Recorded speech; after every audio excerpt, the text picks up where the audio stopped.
Welcome back, everybody. This is Eugene, the Compton Gardener. Again, we're out here in my backyard orchard, and this is one of my peach tree that I just finished thinning the fruit. So, in this video, I wanted to show you guys how you notice it has this canker going from all the way up here, going all the way down, and this is the trunk of the tree. Usually, if you have a canker on the branch, you can just trim that branch, but this is affecting the trunk. You can't just trim the whole trunk down. You might as well just get rid of the tree. So you can tell that it's trying to heal itself underneath this bark here, going all the way down. So what I'm doing, what I did earlier, maybe about an hour or two ago, I sprayed some of this copper fungicide, organic copper fungicide on there to try to kill the fungus, or the bacteria rather.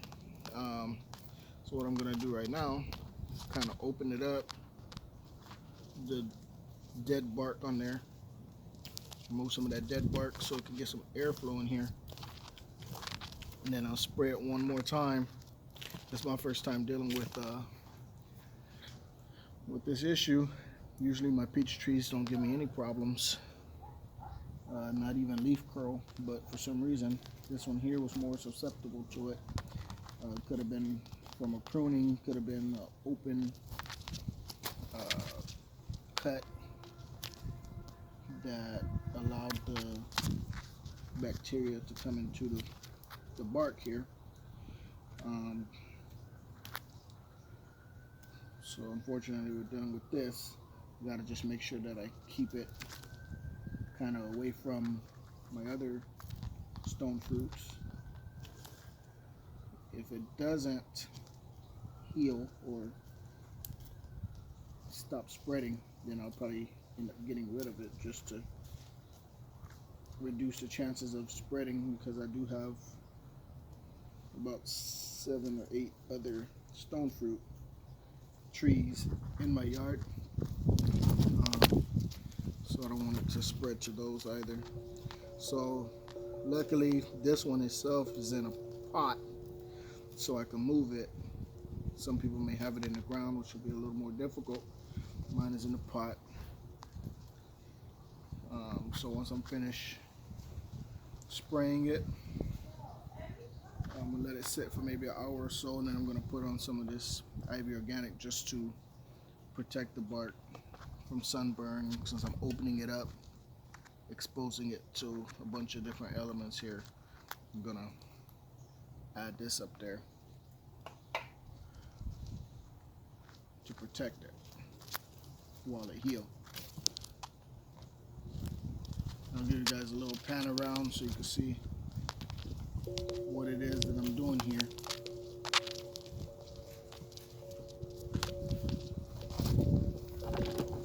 This side. So, I don't know if you can see it right here as well. See how it's going down this way? So, usually, from my understanding with this bacteria, is it once it affects like the cambium layer, it affects the flow of the sap to the tree. Luckily mine is going alongside as opposed to around it, so I'm still getting circulation from the other parts that's not affected, hence why I'm getting good growth up there as well as good fruit production. None of this has affected my fruits. I think I noticed this last season, but I didn't really pay too much attention to it. It probably was a little smaller back last year, but probably would have been better if I would have addressed it then, but I didn't. So now I'm dealing with it now. But I'm confident that it'll bounce back and recover.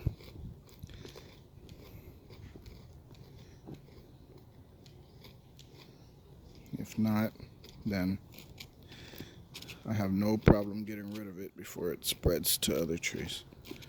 And luckily, like I said, it's in a pot still, so it doesn't make it too hard to dig it up if it was in the ground and to get rid of it. So you can see this one is nice and exposed here. Got rid of the little bark that was kind of protecting it. You can see the cambium layer in here that's healing around. You know, trees are pretty resilient. They do what they got to do to survive. So this one is healing itself, but I'm just going to help it along by removing all of this this dead bark. See if there's any more here. You can see over here as well how it's almost back connected, wrapped around.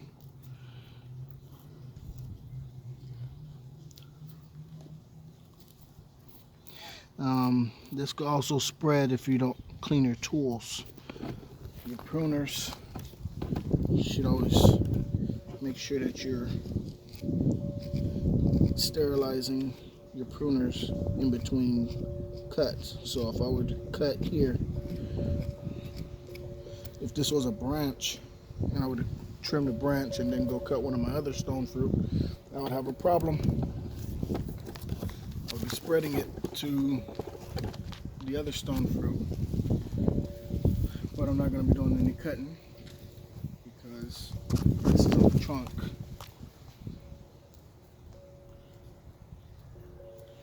Okay, now that that's removed,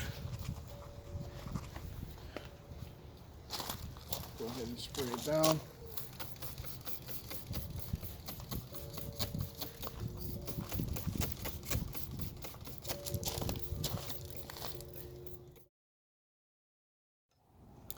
All right, so here we go. It's been about an hour. We let it dry. So now we're gonna put on our Ivory Organics whitewash. You can see it's about to rain. It's getting ugly. So we're gonna hurry up, finish this up, and then take it under the patio so that it doesn't get wet. And we'll keep it under there. Keep it away from my other stone fruit. Got a lot in my pocket right now, but so we went ahead and we mixed it already. I didn't mix the whole thing.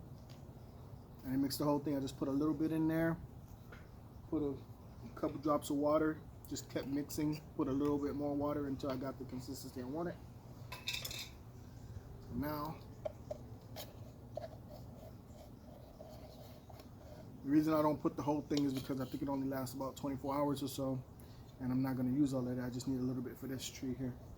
So this is the brown one. I'm going to go ahead and add that to the, not just the open wounds, it's going to go all over this tree. We're going to paint it good. Yeah. There we go.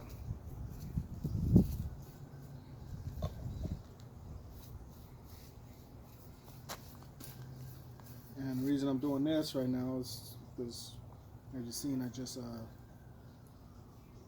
pretty much just took off some of the bark, and I want to protect it from the elements. So we already sprayed our fungicide up there, our copper, and now we're sealing it off.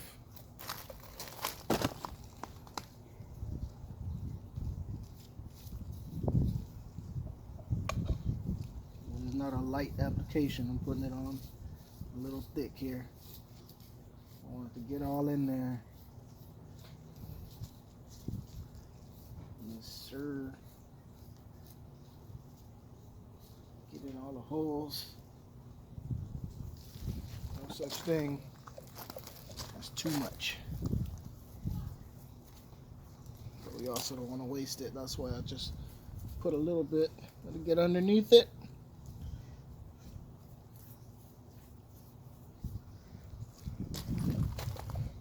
More here, and with this Ivory Organics, you want to do this. I think it's like once a year or so for your trees that's exposed to the sun.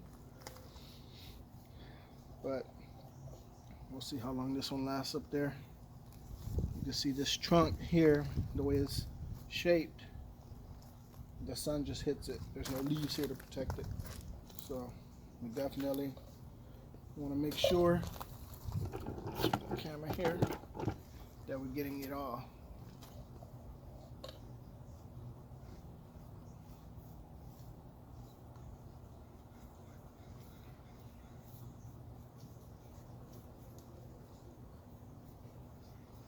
I'm not going to do the leaves. Right, we don't want to interfere with the growth there, blocking the sun from hitting the leaves. Oop, I just felt the raindrop. It's just time to finish this bad boy up. Take her inside.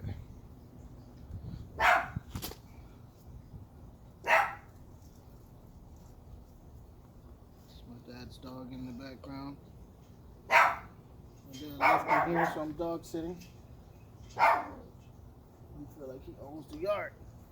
I understand that he's a visitor. Got some on my sweater there.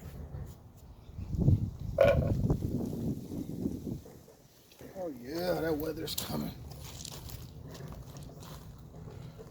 You ready for inside? This weather right here makes me not want to be outside. It's that weather that makes you lay in bed and watch TV. But I'm going to work all the way up until it starts raining. That's what I do.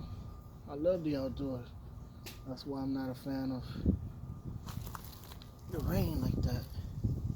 Unless I'm at work. The rain can do whatever I want to do because I'm at work at the hospital and I don't get to come outside. I don't get to see the light of day. Working in a dungeon. But when I'm at home, this is why I'm hardly inside when I'm at home, because I see too much indoors. Ooh, that's pretty. Got every little crack. Nothing left. Well, still got the bag in there, but I don't need that right now. So let's see what we did here. This is the brown one. They also have the whitewash too, but I took it all the way up to over here to where there's no leaves.